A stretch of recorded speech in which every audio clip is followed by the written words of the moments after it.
गुस्सा मन को जलाता है, गुस्सा थूक दो। क्रोध अच्छी बात नहीं होती बेटा, गुस्सा रिश्तों को बिगाड़ता है। गुस्सा पी जाओ।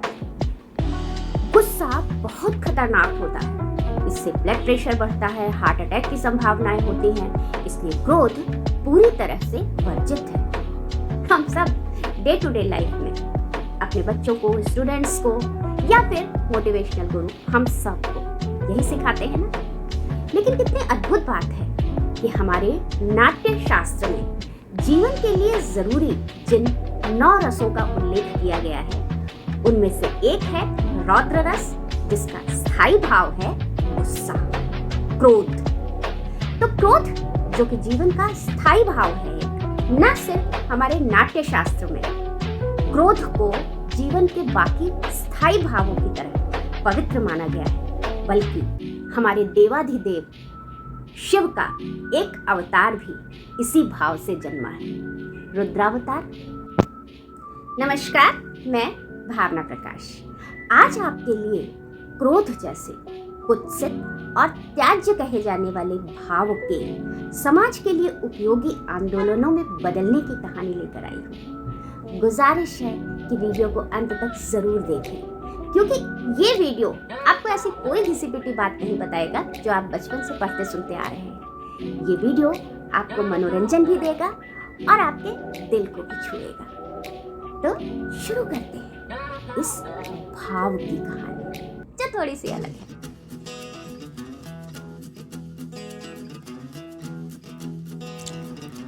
बहुत पुरानी बात है, एक ट्रेन अपनी ही गति से भागे जा रही थी। एक डिसेंट और वेल एजुकेटेड पैसेंजर उसके फर्स्ट क्लास के कंपार्टमेंट में आराम से बैठा अपनी बुक पढ़ रहा था। अचानक उसे इंसर्ट किया जाने लगा, अपशब्द बोले जाने लगे। उसे कुछ समझ नहीं आया कि हो क्या रहा है। उसने अपनी गलती के बारे में पूछना भी चाहा, लेकिन उसे अपमानित करने वाले, इंसर्ट करने वाले उसके किसी भी प्रश्न का उत्तर देना जरूरी ही नहीं समझ रहे थे। इस लायक ही नहीं समझ रहे थे उसे कि उसके क्वेश्चन का आंसर भी किया जाए। वो चीखता रहा, लेकिन आखिर उसे सिर्फ इसलिए ट्रेन के बाहर फेंक दिया गया क्योंकि वो एक पर्टिकुलर कलर का नहीं था, और उस फर्स्ट क्लास के कंपार्टमेंट में उस कलर के लोगों को बैठना अलाउड नहीं था। जाहिर है उसे बहुत गुस्सा आया, इतना कि उसका रोम रोम जलने लगा। वो इस इंसर्ट से तिलमिला उठा। मन तो हुआ कि इंसर्ट करने वाले को मार ही डाले या फिर ऐसी सजा दिलाए कि, पर उसका कॉन्शियस बहुत ऊंचा था। वो एक जागृत विवेक का स्वामी था। विवेक उस बुद्धि को कहते हैं जो सही और गलत के बीच में फर्क करना सिखाती है।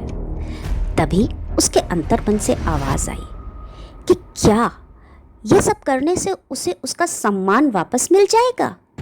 अगर नहीं तो कैसे?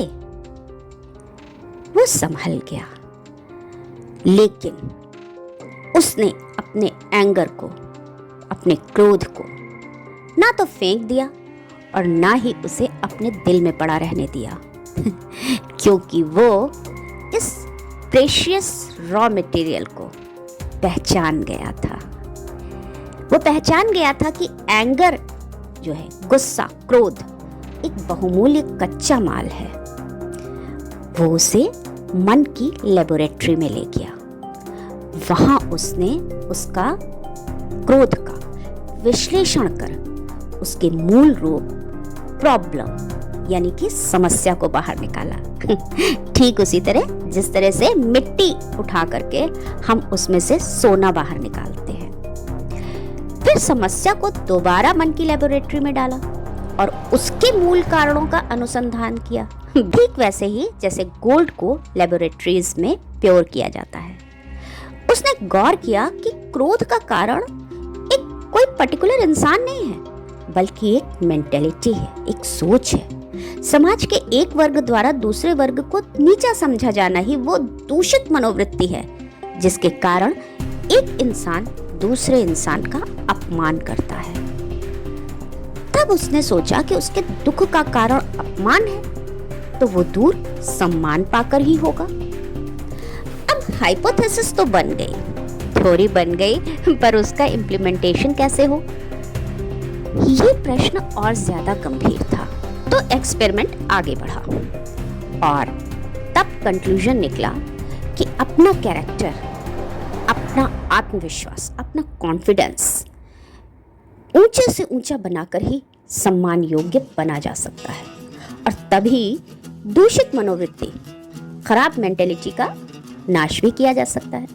तब उसे एहसास हुआ कि जो गलत सोचते हैं उन्हें उनकी गलती का एहसास दिलाने का मतलब है उन्हें कुछ सिखाना, और किसी को कुछ सिखाने के लिए अपने ज्ञान को, अपने पर्सनालिटी को, अपनी नॉलेज को, अपनी कैपेबिलिटीज को उससे ऊंचा उठाना ही पड़ेगा जिन्हें सिखाया जाना है। तो थॉट्स के इन इंस्ट्रूमेंट्स की सहायता से उसने मन के मूल भाव, क्रोध की सारी इम्प्योरिटीज निकालकर इसके शुद्ध रूप को प्राप्त किया। पता है वो शुद्ध रूप क्या था? वही जिसका जिक्र मैंने शुरू किया है, ऊर्जा, जिसे हमारे नाट्य शास्त्र में वीर रस का स्थायी भाव ओज कहा जाता है। और अब ये ओज उसके मन की लेबोरेटरी में आकार पाने के लिए, कार्व होने के लिए तैयार हो चुका था। उसने अपने आक्रोश से उत्पन्न ऊर्जा यानी कि ओज को अपने मनोबल द्वारा आकार देना आरंभ कर दिया। लगातार मेहनत, एक्सपेरिमेंट्स और एक्सरसाइजेस, परिश्रम, प्रयोग और अभ्यास द्वारा एक दिन उसने उस ऊर्जा से सत्याग्रह और सविनय अवज्ञा जैसे आंदोलनों का इन्वेंशन किया और उसे सारी दुनिया में बांट दिया। परमात्मा ने इस जगत में कुछ भी बिना मतलब में नहीं बनाया। कुछ चीजें तो अपने वास्तविक रूप में ही सभी के लिए उपयोगी होती हैं, यूजफुल होती हैं, जैसे हवा और पानी। और कुछ चीज़ों को यूजफुल बनाने के लिए एफर्ट्स लगाने पड़ते हैं। जैसे कूड़े को रिसाइकिल करके खाद में बदला जाता है, प्लास्टिक को रिसाइकिल करके बहुत सारे चीज़ें अब बनने लगी हैं। उसी तरह से जो जहर होता है उसे भी रिसाइकिल करके मेडिसिन्स में चेंज किया जाता है, ये तो आप सब जानते ही होंगे। उसी तरह कुछ भाव भी अपने असली रूप में ही सोसाइटी के लिए यूजफुल होते हैं, जैसे लव, केयर, सेटिस्फेक्शन वगैरह वगैरह। लेकिन कुछ भावों को सोसाइटी के लिए यूजफुल बनाने के लिए रिसाइकिल करना पड़ता है। एंगर या आक्रोश, क्रोध भी एक ऐसा ही दुर्भाव है जिसे कार्व कर सोसाइटी के लिए उपयोगी आंदोलनों में बदला जा सकता है। उस दिन यदि वो इंसान अपने गुस्से को, अपने क्रोध को पी जाता तो एक कॉम्प्लेक्स्ड पर्सनालिटी बनकर रह जाता, कुंठित इंसान बनकर। यदि उसे आक्रमणकारियों पर उतारने का प्रयास करता तो एक अपराधी कहलाता, या फिर इस झगड़े में मर भी सकता था, गुमनाम शहीद कहलाता। मगर उसने इस क्रोध को एक रॉ मटेरियल के रूप में पहचाना, उसे प्योर किया और फिर अपने एफर्ट्स द्वारा उससे सोसाइटी के लिए यूजफुल वेपन्स इन्वेंट किए। और इसीलिए आज हम उसे युग प्रवर्तक महात्मा गांधी कहकर शीश नवाते हैं।